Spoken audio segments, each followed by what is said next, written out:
मित्रों, आज हम एक सर्वविदित परंतु बहुत गंभीर पक्ष की तरफ आपका ध्यान आकृष्ट करना चाहते हैं। सर्वविदित तथ्य यह है कि श्री राहुल गांधी जी यदा कदा विदेश यात्रा करते हैं और वहां पर वो सदैव भारत के प्रति व्यथित भी पाए जाते हैं, परंतु आज उनके पैतृक सलाहकार श्री सैम पित्रोदा, क्योंकि वो उनके स्वर्गीय पिताजी के भी सलाहकार रहे थे, और उनके वैचारिक मानस के निर्माता यानी who is his traditional family advisor and architect of his mindset and psychology, Mr. Sam Pitroda, in his interview yesterday, has inadvertently exposed the real face of Congress party. उन्होंने कल एक इंटरव्यू में कहा कि Congress party global progressive alliance नामक एक गठबंधन का हिस्सा है और उसी में भाग लेने के लिए राहुल गांधी जी जर्मनी गए थे। अब यह ग्लोबल प्रोग्रेसिव अलायंस एक ऐसे संगठन से जुड़ा हुआ है जो भारत विरोधी शक्तियों के साथ और भारत विरोधी बातों को स्थापित करने वाले अनेक संगठनों के नेटवर्क का हिस्सा है।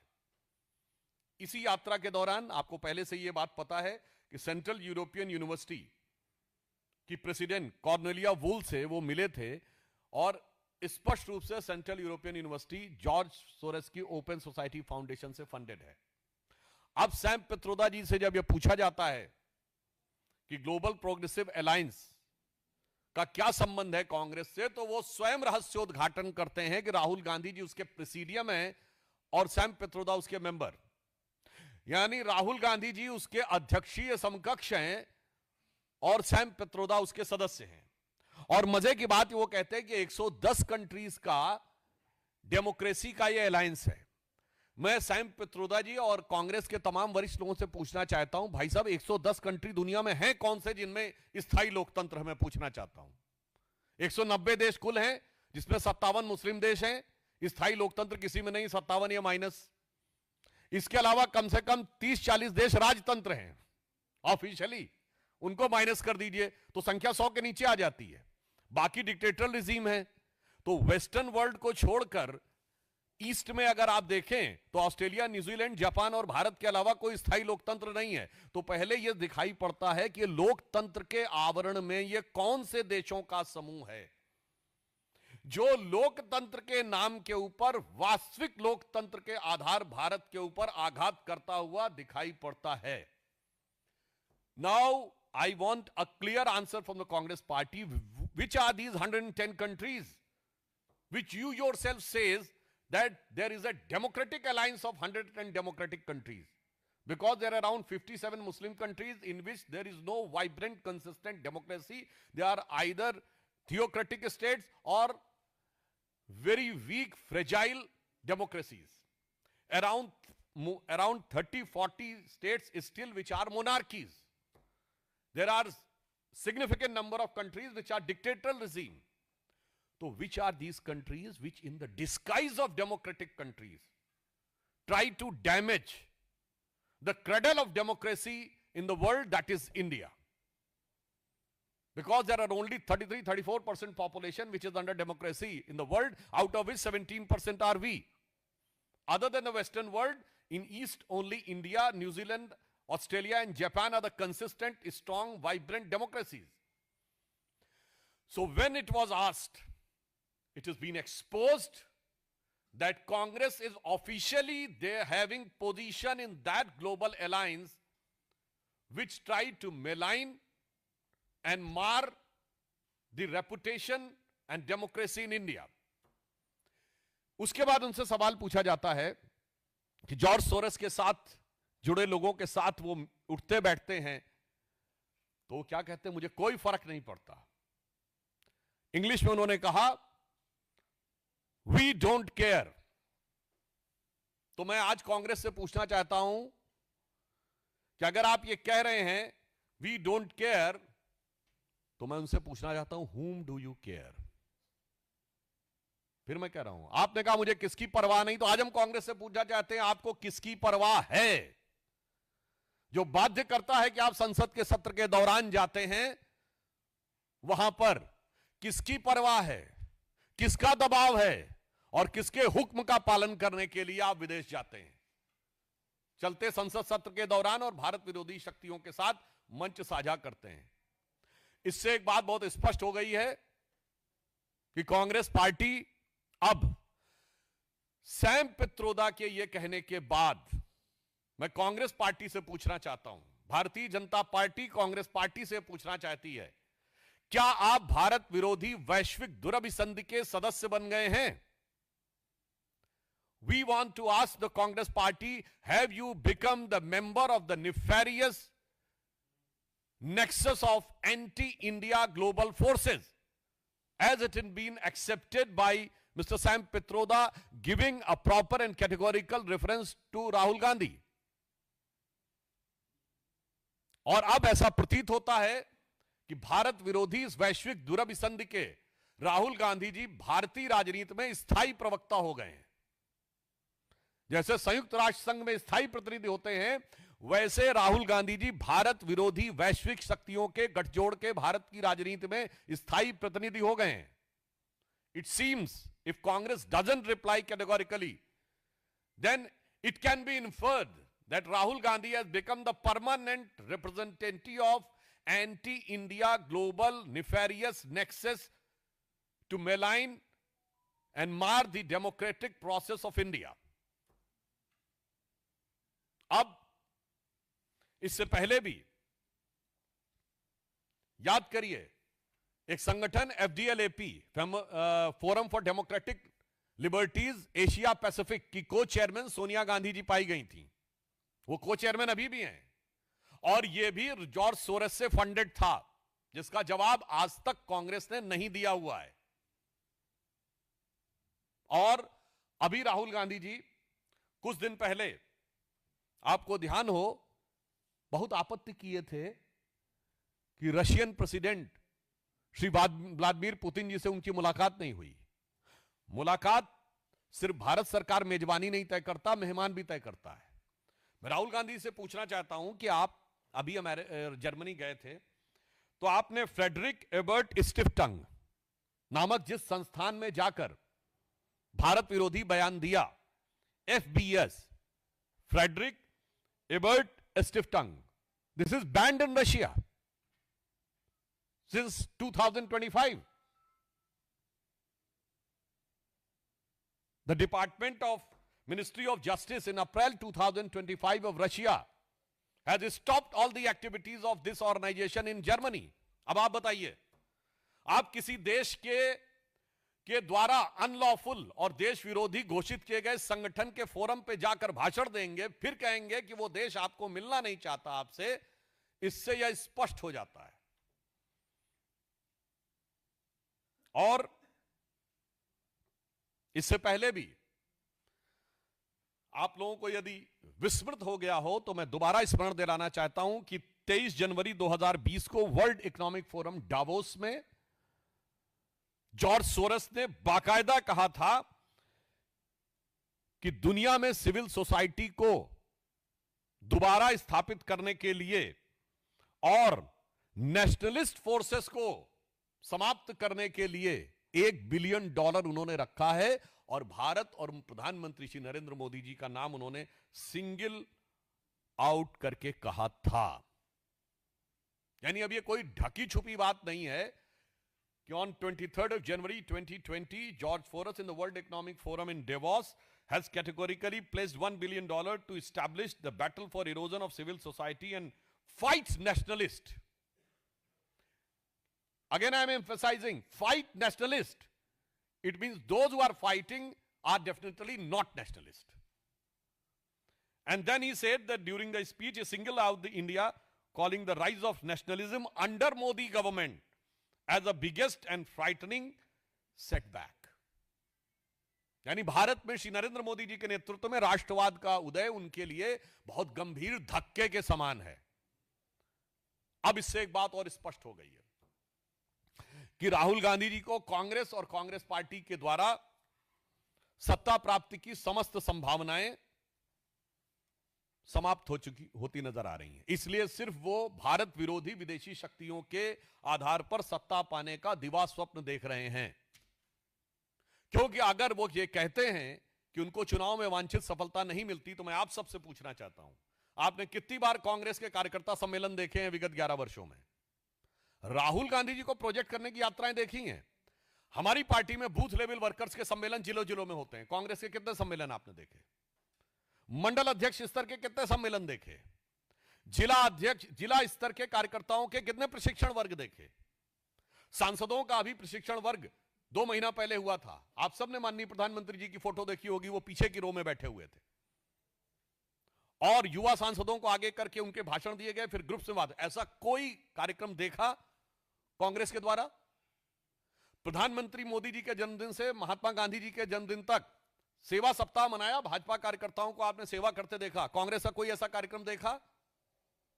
सांसद खेलकूद स्पर्धा भाजपा के और एनडीए के सारे सांसद कर रहे हैं। अब तक 1 करोड़ युवा उसमें सहभागिता कर सकें। धरातल पे कांग्रेस के सांसदों को ऐसा कोई काम करते देखा?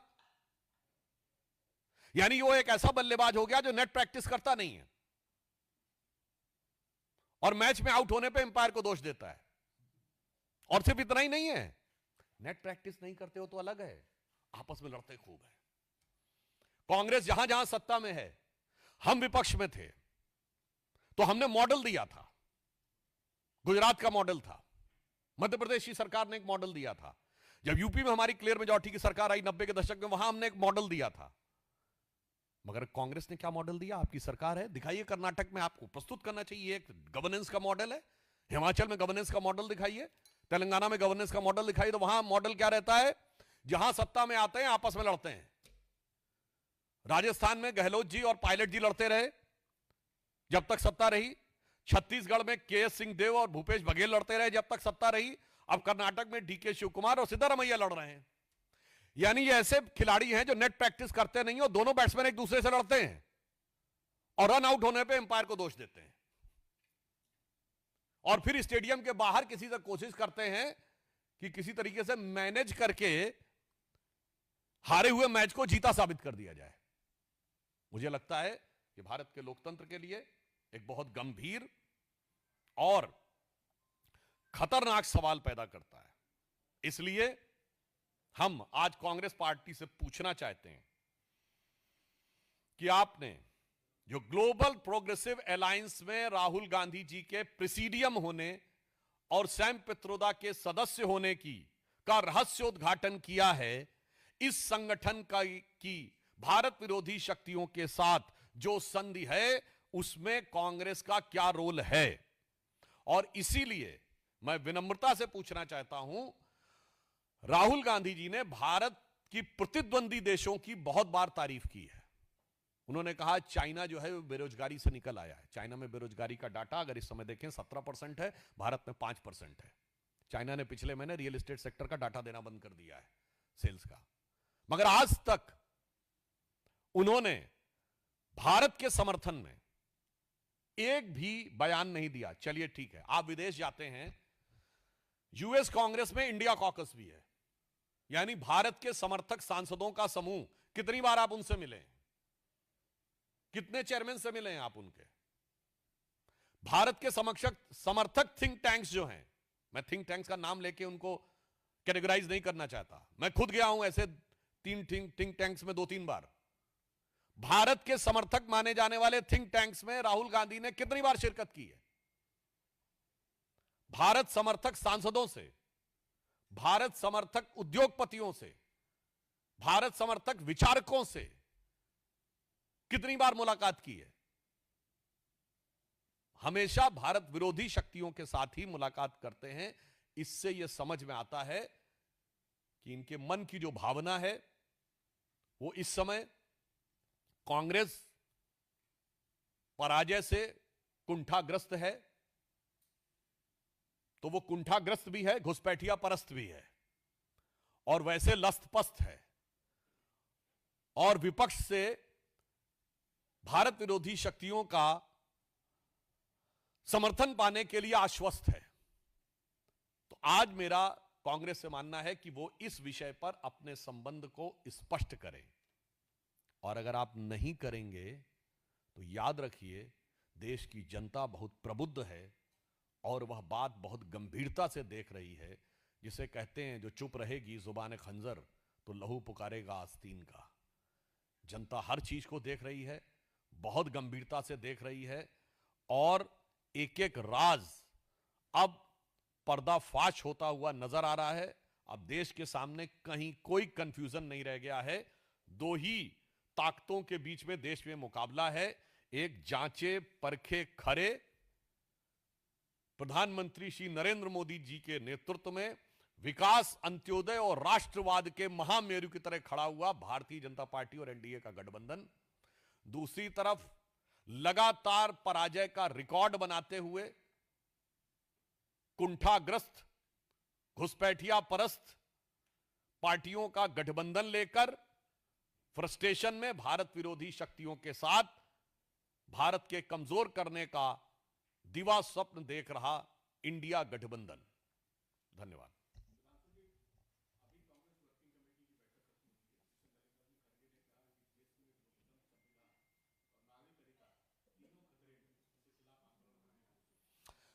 देखिए, इस विषय में मैं सिर्फ इतना कहना चाहूंगा कि जो लोग ये कहते हैं कि बोलने की स्वतंत्रता और अन्य चीजों के बारे में, आज डिजिटल जमाना है और पिछले 11 वर्षों में आप सब लोग जाके चेक कर लीजिएगा, प्रधानमंत्री श्री नरेंद्र मोदी जी के विरुद्ध आलोचना नहीं, अपमानजनक नहीं,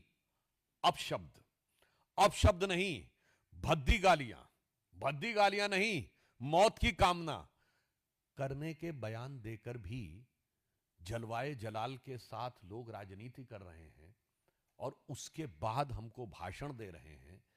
मैं पुनः कहना चाहता हूं, खड़गे जी, आपके राज्य में तो स्थिति यह है कि सीएम बदलने की बात आती है और राष्ट्रीय अध्यक्ष होकर आपके मुंह से निकल जाता है कि हाईकमान तय करेगा।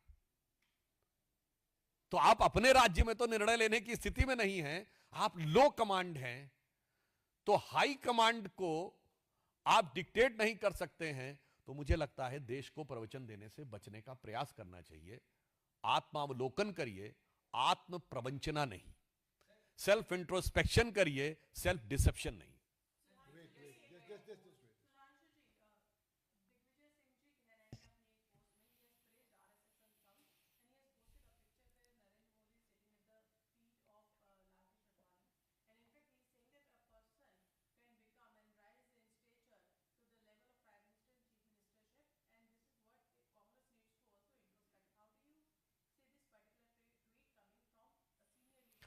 देखिए, वो बड़ी प्रसिद्ध पिक्चर है जिसमें माननीय अडवाणी जी बैठे हुए हैं और उस समय युवा कार्यकर्ता थे श्री नरेंद्र मोदी जी, वो नीचे बैठे हुए हैं, अडवाणी जी बैठे हुए हैं चेयर के ऊपर। ये भारतीय जनता पार्टी की कार्यशैली का एक प्रतीक है कि धरातल से जुड़ा हुआ व्यक्ति किस प्रकार अपनी प्रतिभा, क्षमता और संगठन के सहयोग से शीर्ष स्तर पर पहुंचकर भारत के सबसे लोकप्रिय और विश्व के सबसे लोकप्रिय नेतृत्व के रूप में उभरने में सफल होता है।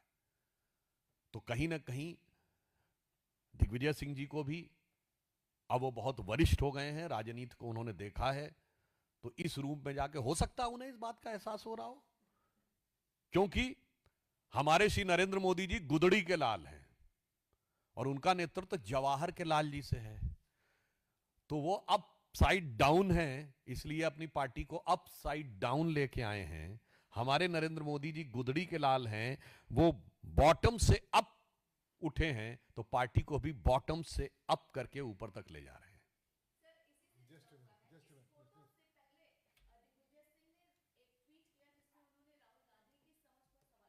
मुझे लगता है ये कांग्रेस का अंदरूनी मामला है, उसमें कोई बहुत महत्वपूर्ण बात नहीं है। आपने जो सवाल किया इस पे मुझे एक चीज और ध्यान आ गई। राहुल गांधी जी की समझ पे सवाल दिग्विजय सिंह जी ने नहीं उठाया है।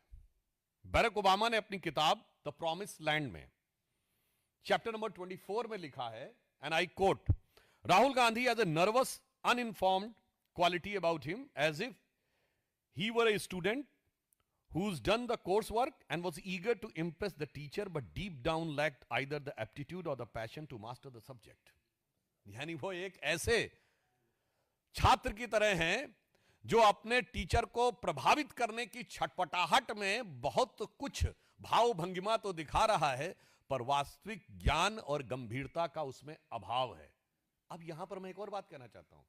भाई साहब, यूएस प्रेसिडेंट किसी के बारे में अगर ओपिनियन बनाता है तो ये यूएस में बहुत डाउन द लाइन आर्काइव्स में जाता है. उसके बाद यूएस में उनको बुलाया जा रहा है बड़ी बड़ी यूनिवर्सिटीज के द्वारा. ये अपने आप में आश्चर्यजनक नहीं लगता आपको? मतलब ये तो अमेरिकन सिस्टम के लिए मैं पूछना चाहता हूं. उनके लिए एक फूड फॉर थॉट है मेरा. And I want to put for a food for thought for American establishment.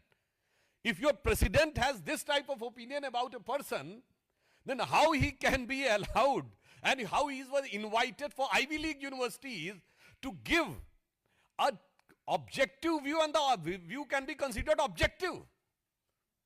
This questions the objectivity and neutrality of the entire foreign visits of Rahul Gandhi.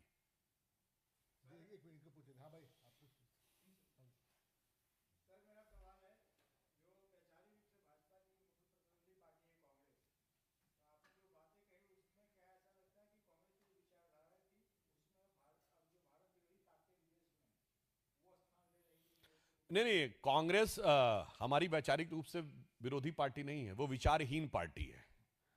क्योंकि विचारधारा आधारित भारत की राजनीति में दो ही दल हैं, भारतीय जनता पार्टी और कम्युनिस्ट पार्टी. कांग्रेस नेता आधारित दल है. Congress is fundamentally a leader based power oriented party. We are cadre based ideology oriented party. तो विचारधारा वाली पार्टी हम हैं, और उनकी विचारधारा इस समय एक है. जैसे पानी के बगैर मछली छटपटाती है, वैसे सत्ता के बगैर कांग्रेस छटपटा रही है.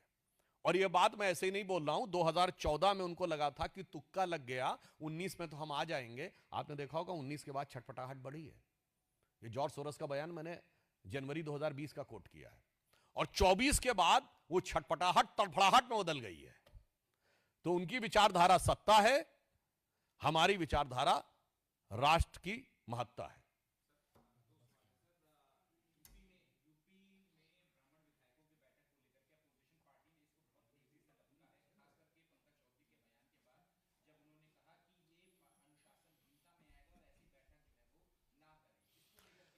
देखिए, इस बारे में पार्टी की प्रदेश यूनिट अपना विचार व्यक्त कर चुकी है, और भारतीय जनता पार्टी सभी वर्गों का सम्मान, सबका स्थान और सबके उत्थान के विचार के ऊपर आधारित होकर चलती है.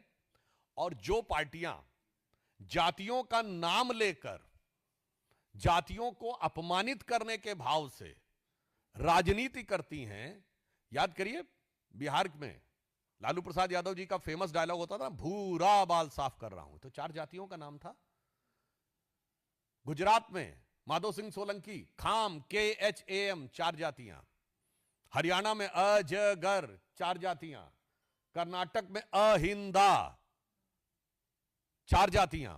तो जातियों के आधार पर समाज के टुकड़े करके राजनीति करने के ख्वाब देखने वालों को जरा बिहार से देखना चाहिए.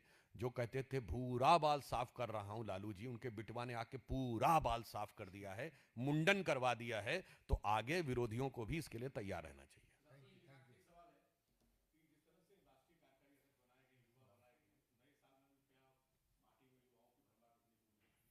ये हमारे केंद्रीय नेतृत्व का प्रोरोगेटिव है, और आपको देखने को मिलेगा जैसे समय समय पे एक से एक प्रभावी नेतृत्व भारतीय जनता पार्टी से मिलना. और वैसे एक मैं आपको बात बता दूं, मैं आप सबके लिए कहता हूं, पार्टियों में अंतर क्या होता है. आज हमारे कार्यकारी राष्ट्रीय अध्यक्ष श्री नितिन नवीन जी बने हैं. आप में से किसी को इस विषय की जानकारी नहीं होगी बनने से पहले. जब श्री नड्डा जी बने थे 2-3 साल पहले, किसी को क्या जानकारी थी? क्या श्री अमित शाह जी बने उससे 2-3 साल पहले किसी को जानकारी थी?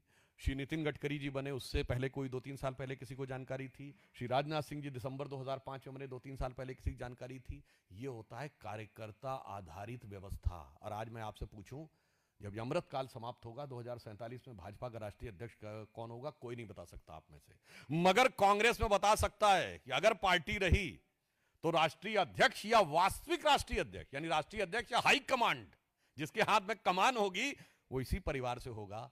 सपा राजद में यदि पार्टी रही तो कमान इन्हीं के हाथ में होगा और जितने भी क्षेत्रीय दल हैं उनमें कमान इसी के हाथ में होगा। इसीलिए मैंने कहा ये leader based power oriented parties का पैटर्न है, हमारा कार्डर बेस्ड आइडियोलॉजी ओरिएंटेड पार्टी का पैटर्न है।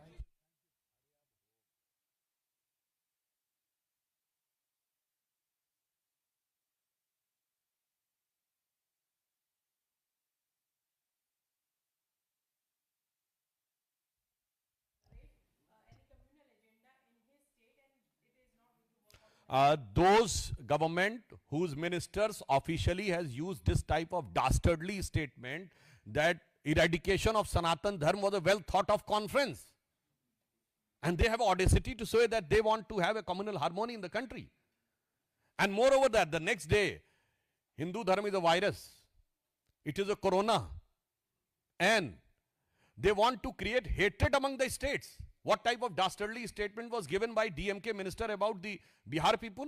We do not consider any work as low or mean. What he has said कि बिहार वाले लोग यहां पर टॉयलेट साफ करने के लिए आते हैं. And not only this, you remember in 2023 when BJP won Rajasthan, Madhya Pradesh and Chhattisgarh, there was a statement by DMK minister कि BJP सिर्फ गोमूत्र के राज्यों में जीत सकती है. So I would like to convey it through you to Mr. Stalin that you want to create a disharmony among states by using the word कि BJP गोमूत्र के राज्यों में जीत सकती है. We have expanded down the south and others, that's altogether different. But one thing मैं DMK से कहना चाहूंगा, there is a antifungal, antibacterial, medicinal patent for gomutra in US and the patent number is 6410059. Kindly convey it to Stalin ji and his ministers that you are saying that the BJP can only win in the gomutra states and there is a US patent for antibacterial, antifungal, medicinal properties for gomutra, that is 6410059. So you have to clean your Macaulay Marxist mindset or the Stalin's legacy through gomutra, then you will be able to have an organic, natural mindset to witness the real India.